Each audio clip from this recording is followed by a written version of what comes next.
Hello दोस्तों, मैं doctor Babli आप सभी का इंडियन एग्रीकोर्स चैनल में स्वागत करती हूँ।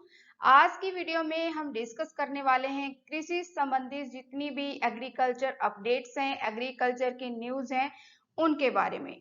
Let's start.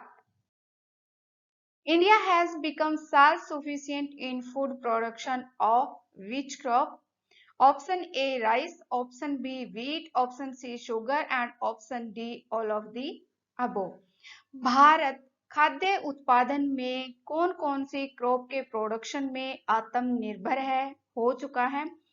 एक है पैडी जिसको हम बोलते हैं धान, एक है गेहूं और एक है गन्ना। तो इसमें से सभी जो क्रॉप हैं उनमें हम आत्मनिर्भर हो चुके हैं। तो right option is D.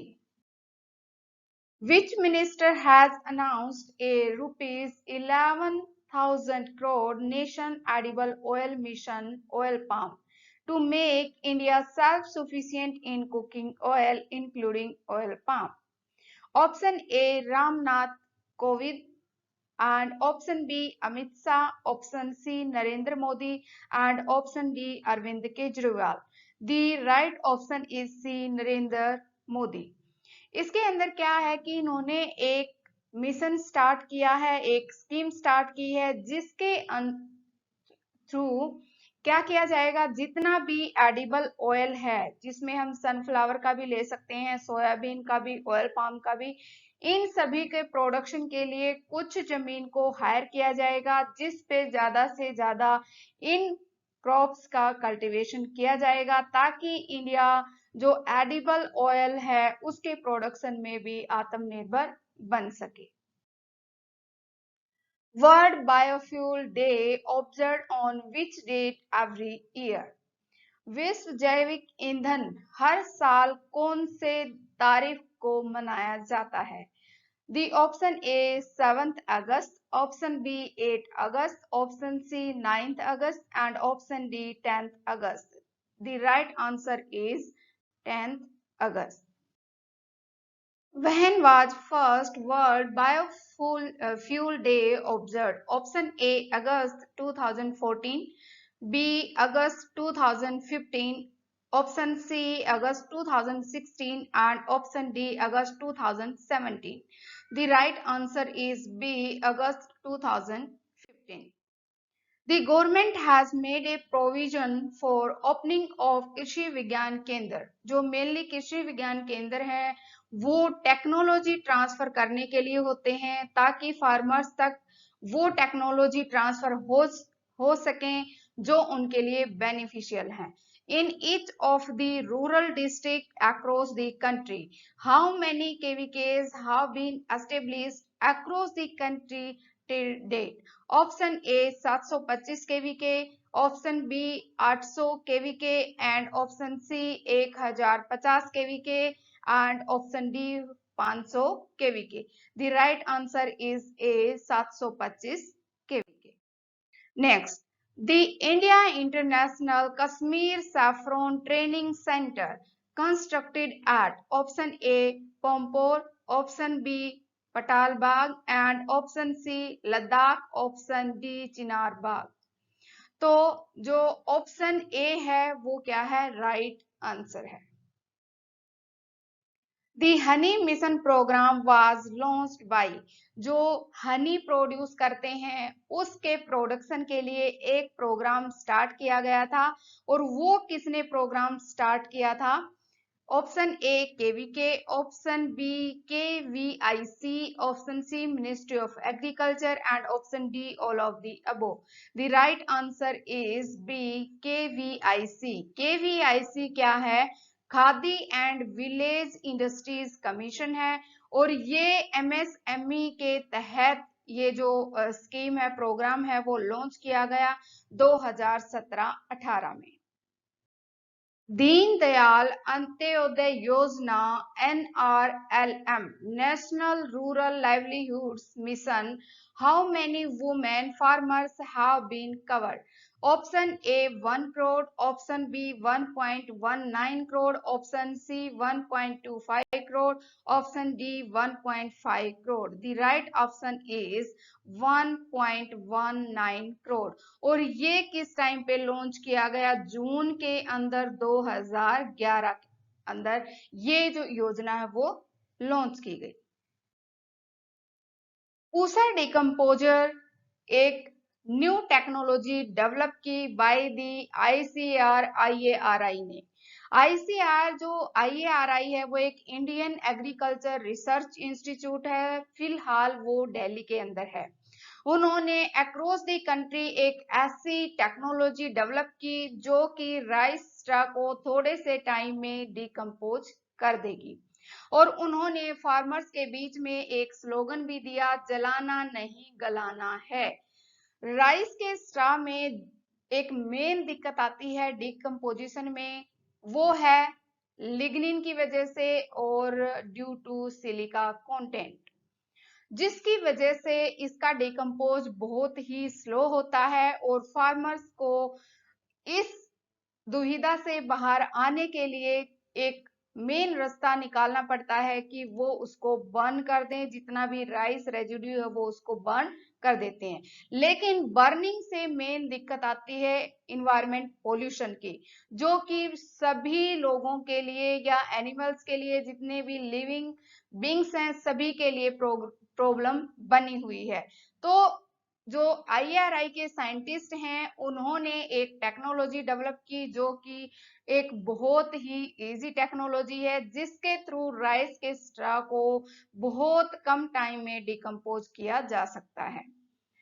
Government provide capsule kits to the farmer 25 states during 2021। 2020-21 में जो गवर्नमेंट है इंडिया की, उन्होंने 25 स्टेट के जो फार्मर्स थे उनको कैप्सूल किट डिस्ट्रीब्यूट की, ताकि वो जो राइस का स्ट्रा है उसको डिकम्पोज करें। IRI has licensed the technology to 12 companies for mass multiplication and marketing of the Pusa decomposer।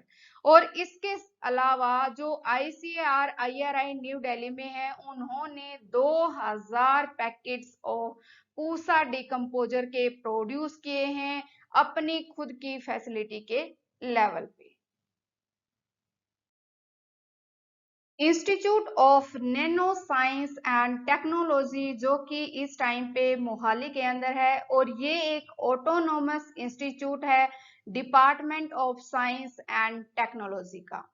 इसके साइंटिस्टों ने एक बहुत ही अच्छा काम किया है। इन्होंने एक कंपोजिट पेपर तैयार किया है जो कि कार्बन से बना हुआ है ग्रेफीन ऑक्साइड के साथ, और इसके अंदर बहुत सारे प्रिजर्वेटिव डाले गए हैं और वो preservative as a wrapper use किया जाएगा और हेल्प करेंगे in extension of the shelf life of the fruit.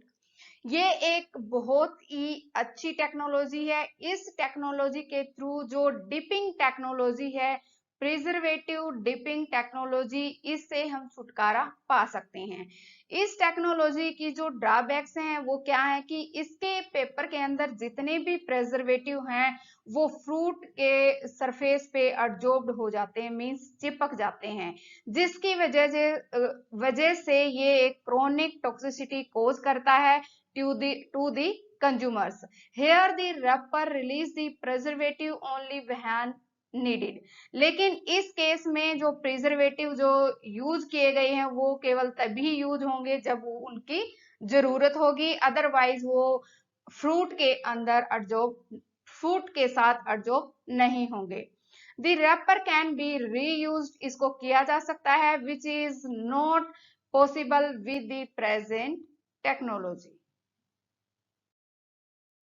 जो फार्मर्स नारियल का कल्टीवेशन करते हैं उनके लिए एक बहुत ही अच्छी बात है, नारियल विकास बोर्ड विधेयक 2021 में संसद में पारित हो चुका है, और इसके तहत इससे देश में नारियल उद्योग के विकास को बढ़ावा मिलेगा और इस बिल में नारियल विकास बोर्ड के प्रबंधन व प्रशासन में सुधार हेतु उसकी संरचना में भी संशोधन का प्रावधान किया गया है। तटीय राज्यों या संघ राज्य क्षेत्रों में नारियल किसानों को इससे ज्यादा लाभ होगा। Agriculture Infrastructure Fund (AIF) scheme is to mobilize a medium long-term debt financing facility for the investment in viable project for the management of post harvest। The following community farming assets project हैं जो कि इस scheme के under eligible हैं। वो है organic input production के जितने भी प्रोजेक्ट हैं वो इस स्कीम के अंडर कवर किए जाएंगे। बायोस्टिमुलेंट प्रोडक्शन यूनिट है। Infrastructure for smart and precision agriculture projects identified for providing supply chain infrastructure for cluster of crops including export clusters. Projects promoted by central, state and local governments or their agencies under PPP for building community farming assets or post-harvest management projects। तो इस scheme के तहत ये जितने भी projects हैं वो cover किए जाएंगे। इनको इंफ्रास्ट्रक्चर के लिए जो फंड है वो प्रोवाइड किया जाएगा, फैसिलिटी दी जाएंगी। State fifth in export of organic products. जी हाँ, आपने ये बात सही सुनी है कि हरियाणा के अंदर जितना भी एरिया है अंडर सर्टिफाइड ऑर्गेनिक फार्मिंग वो बहुत ही कम है। उसके बावजूद हरियाणा फिफ्थ नंबर पे आता है इन एक्सपोर्ट ऑफ ऑर्गेनिक प्रोडक्ट्स। जो अंडर सर्टिफाइड ऑर्गेनिक फार्मिंग है उसके अंडर में एरिया 5303 हेक्टेयर आता है और 4903 hectare under the national programme for organic production and 400 hectare under participatory guarantee system certification के अंडर में एरिया है। और ये जो एक्सपोर्ट किया है हरियाणा स्टेट ने वो किया है 38,986 मिलियन टन का 2020-21 में। पंजाब में जो एरिया है वो है 7021 hectare area under certified organic farming. लेकिन हिमाचल प्रदेश में वही एरिया है 29554 हेक्टेयर और जम्मू और कश्मीर के अंदर है 31179.82 hectare area.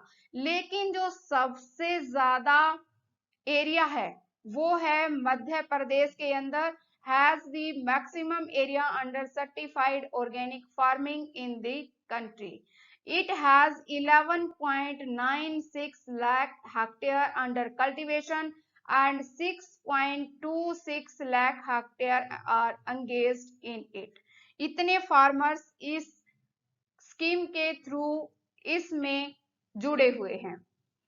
It exported 5 lakh hectare million ton of products और जिसके अंदर बहुत ज्यादा अर्निंग है। इसके बाद जो एक्सपोर्ट किया जाता है वो किया जाता है महाराष्ट्र के थ्रू और इंडिया आता है जो हरियाणा है हरियाणा आता है 5वें नंबर पे।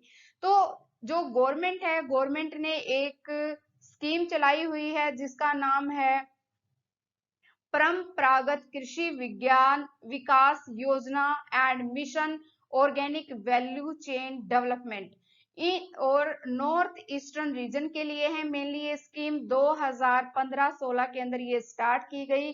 तो इस स्कीम के थ्रू जो गवर्नमेंट है वो ऑर्गेनिक प्रोडक्ट्स का प्रोडक्शन और डेवलपमेंट और उनका एक्सपोर्ट के लिए ज्यादा से ज्यादा फार्मर्स को हेल्प करेगी। थैंक यू दोस्तों, आज की वीडियो में इतना ही। मिलते हैं नेक्स्ट वीडियो के साथ, तब तक जुड़े रहिए हमारे चैनल के साथ। Thank you so much.